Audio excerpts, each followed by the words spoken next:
When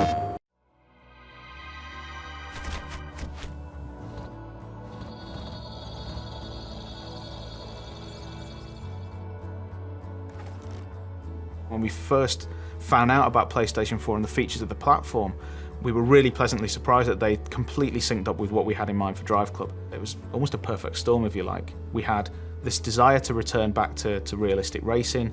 We had this new hardware platform. It was just nice to finally align with both the platform and our own desires as a studio and try and kind of bring that game to life.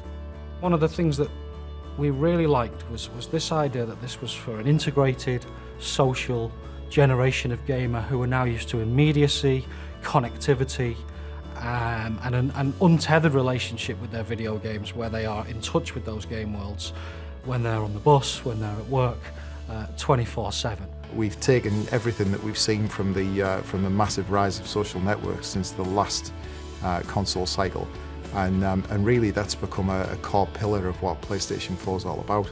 So, you know, DriveClub really works on that level better than anything else you've ever played. We wanted to create a community, a genuine, living, breathing community. So when it came to looking at how we tackle that from a DriveClub perspective, you know, what did community mean to us?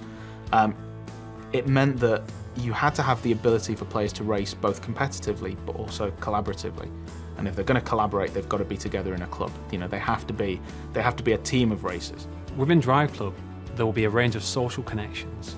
So you'll immediately be able to see all of your PlayStation Network friends, but then you'll also be able to see all of your friends and their connections within inside the game.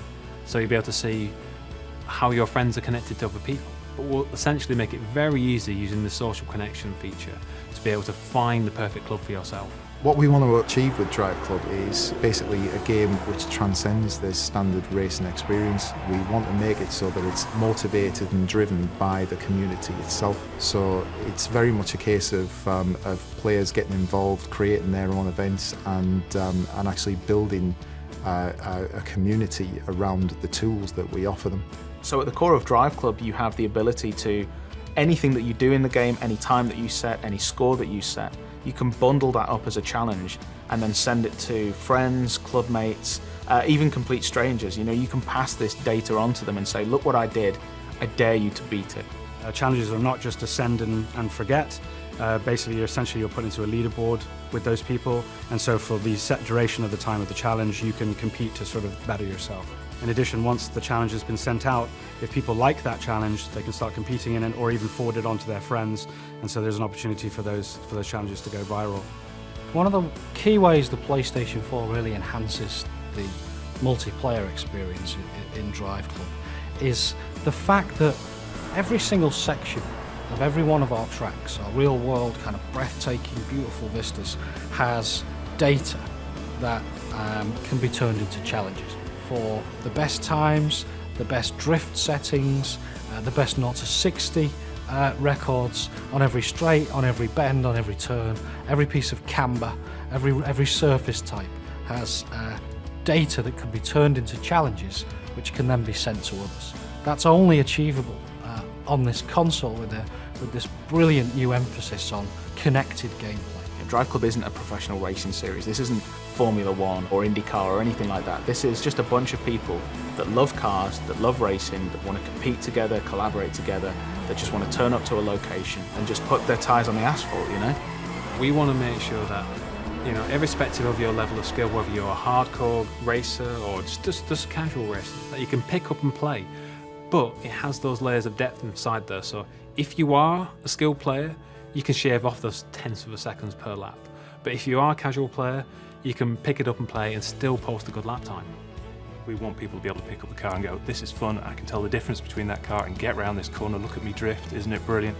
You know, we've just expanded the model to the point where it's easy access, but difficult to master. It's very much a case of everything that we do in this game is going to make the player feel cool. We want to actually make people understand the fact that this isn't a hardcore racer. It's not a simulation in any way, shape or form. It's about having fun in cars on very fast roads. And of course, you know, being able to actually send out that information and buy cool videos, screenshots, and even sharing it to things like Ustream and the like, is absolutely integral to that. You know, we want people to be viewing the information that we're sending out from every single player, so that they understand that this is a broad community and absolutely the best racing experience that they're going to have on the next generation console.